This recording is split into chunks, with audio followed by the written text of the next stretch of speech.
نبی کریم صلی اللہ علیہ وآلہ وسلم کی عادت شریفہ تھی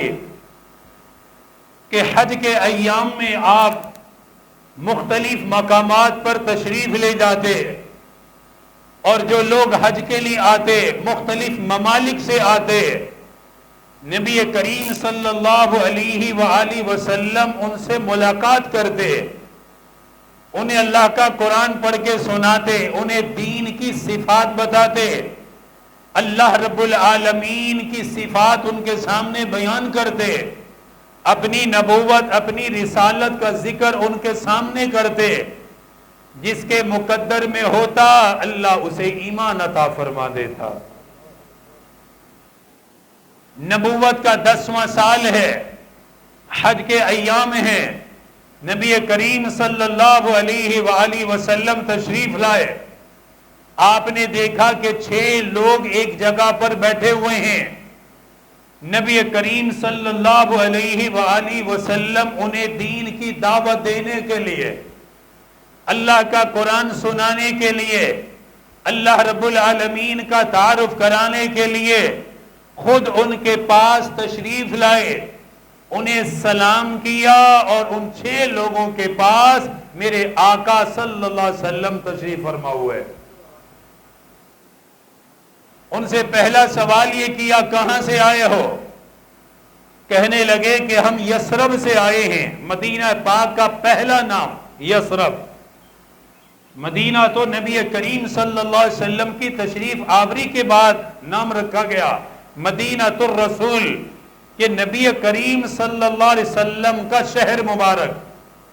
آپ کی آمد سے قبل یثرب کے نام سے لوگ اسے جانتے تھے۔ آپ نے فرمایا کہاں کے رہنے والے ہو، کہاں سے آئے ہو؟ کہنے لگے کہ ہم یثرب کے رہنے والے ہیں۔ نبی کریم صلی اللہ علیہ وآلہ وسلم نے فرمایا کس خاندان سے تعلق ہے، کس قبیلے سے تعلق رکھتے ہو؟ کہنے لگے قبیلہ خزرج سے ہمارا تعلق ہے۔ نبی کریم صلی اللہ علیہ وآلہ وسلم نے جب ان کے قبیلے کا نام سنا، سرکار مدینہ صلی اللہ علیہ وسلم نے فرمایا لوگوں وہ تو میرے ننہال ہے، میری والدہ وہاں کی رہنے والی تھی، فرمایا کہ میرے ماموں وہاں کے رہنے والے ہیں، اپنے نانا کا تعارف کرایا، اپنے والدہ کے خاندان کا تعارف کرایا، فرمایا کہ ہم تمہیں اچھے طریقے سے جانتے ہیں۔ وہ 6 لوگ کہنے لگے کہ آپ کا تعلق کس خاندان سے ہے؟ آپ نے فرمایا قبیلہ قریش سے میرا تعلق ہے، میرے والد کا نام حضرت عبداللہ ہے، عبد المطلب کے بیٹے ہیں، میرا خاندان سب سے اعلیٰ ہے، میرا نسب سب سے اعلیٰ ہے۔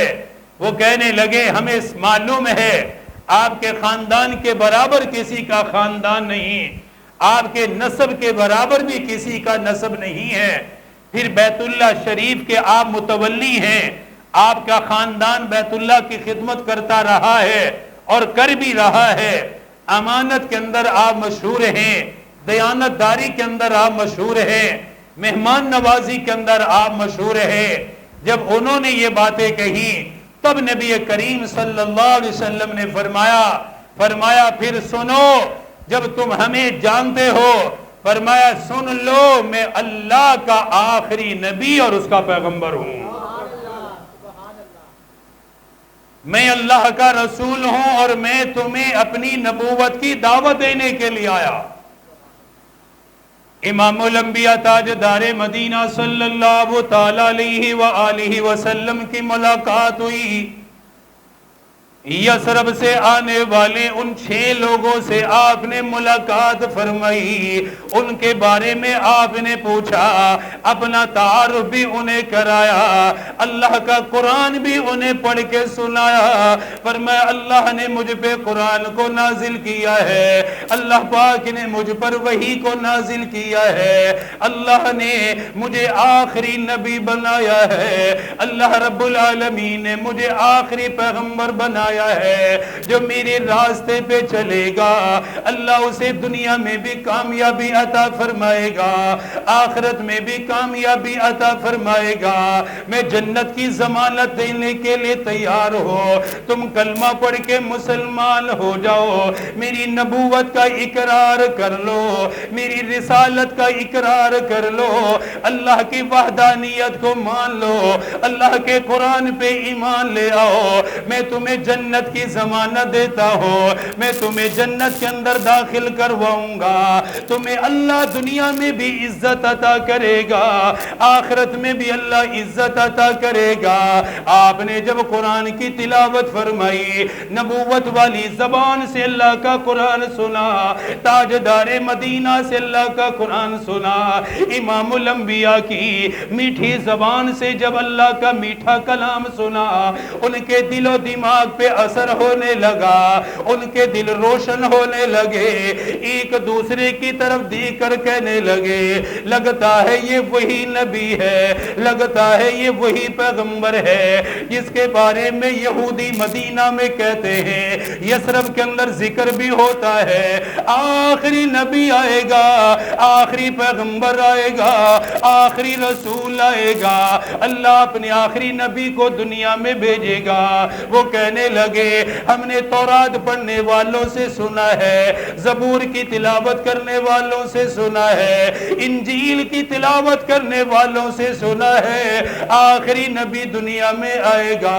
آخری پیغمبر دنیا میں تشریف لائے گا۔ وہ 6 افراد ایک دوسرے کی طرف دیکھ کر کہنے لگے کتنا ہی اچھا ہو اگر اپنے شہر والوں سے پہلے ہم کلمہ پڑھ کے مسلمان ہو جائیں۔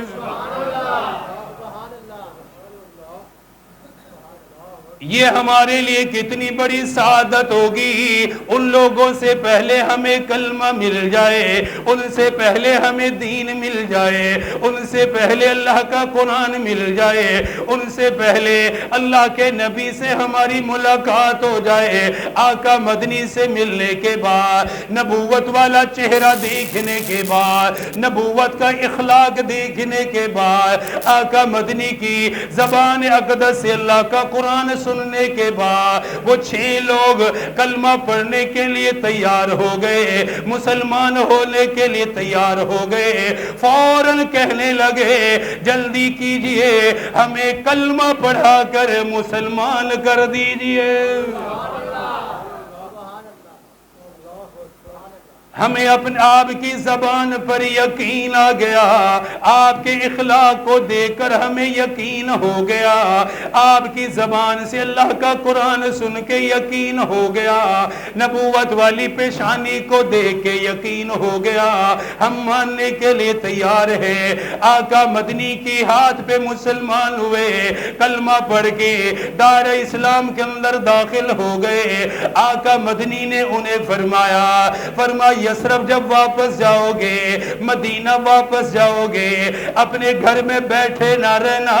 بلکہ اللہ کا دین لے کے آگے چلنا ہے، دوسروں تک کلمہ لے کے آگے بڑھنا ہے، جیسے میں تمہارے پاس کلمہ لے کر آیا، اللہ کا دین لے کر آیا ہو، کئی کلومیٹر کا سفر کر کے آیا ہو، اپنا گھر چھوڑ کر آیا ہو، تمہاری فکر کے لیے آیا ہو، اللہ کے دین کی فکر کے لیے آیا ہو، فرمایا تم نے بھی یہی کام کرنا ہے، لوگوں کو اللہ کے دین کی دعوت دینی ہے، لوگوں کو قرآن پڑھ کے سنانا ہے۔ اس وقت جتنی آیات نازل ہو چکی تھی، جتنا قرآن نازل ہو چکا تھا، آپ نے وہ ان کو بتایا، انہوں نے یاد کیا،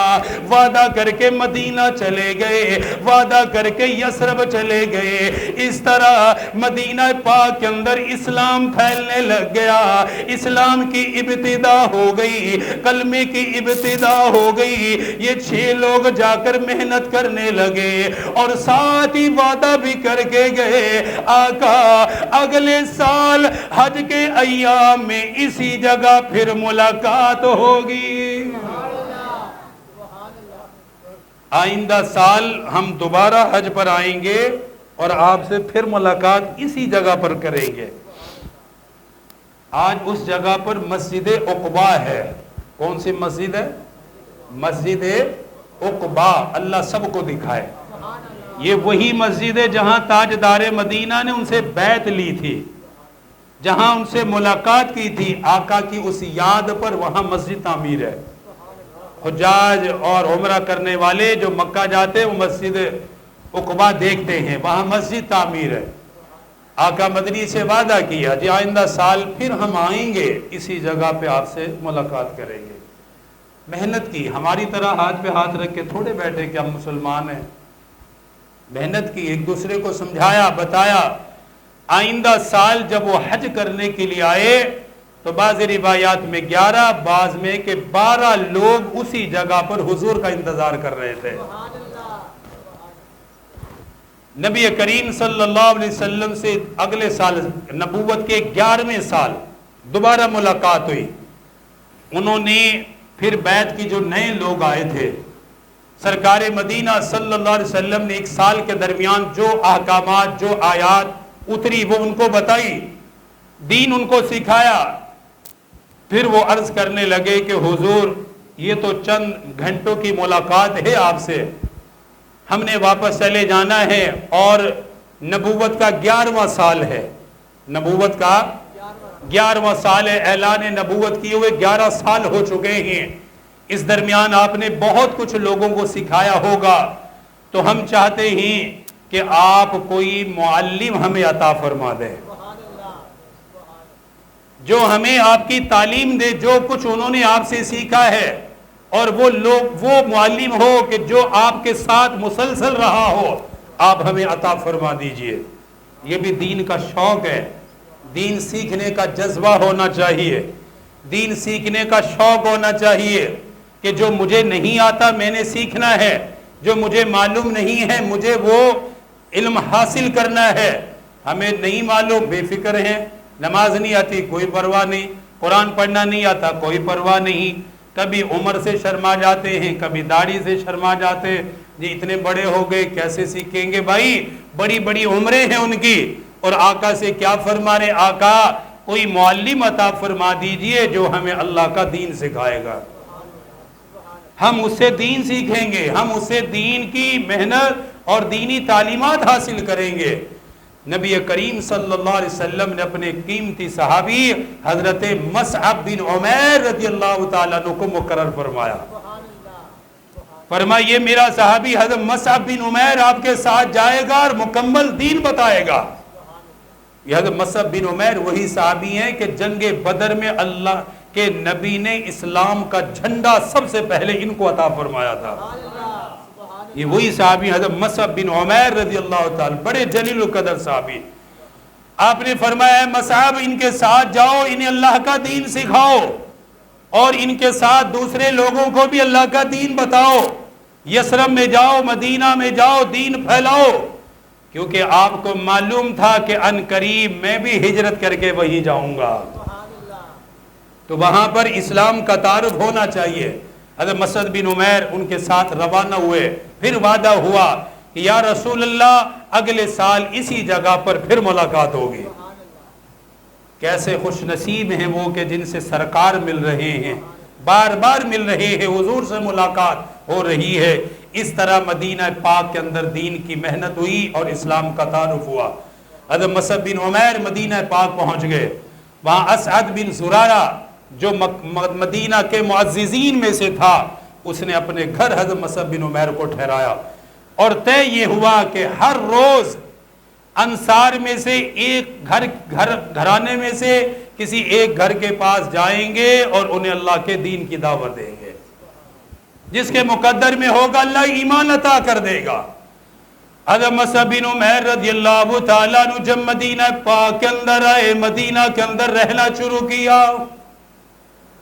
آپ نے وہاں جا کر دین پہ محنت فرمائی، لوگوں کو دین کی تعلیم دی۔ 11 سال تک آقا مدنی سے جو دین حاصل کیا، 11 سال تک اللہ کے نبی سے جو قرآن کی آیات یاد کی، لوگوں کو پڑھ پڑھ کے سنانے لگے، اللہ کے دین کا تعارف کرانے لگے، کلمے کی دعوت دینے لگے، ہر روز کسی ایک گھر میں جاتے، انہیں اللہ کا دین بتایا کرتے، آہستہ آہستہ دین آگے بڑھنے لگا، اسلام کی محنت بڑھنے لگی، مسلمانوں کی تعداد میں اضافہ ہونے لگا۔ ایک دن آپ کی نظر پڑی حضرت سعد بن معاذ رضی اللہ تعالیٰ عنہ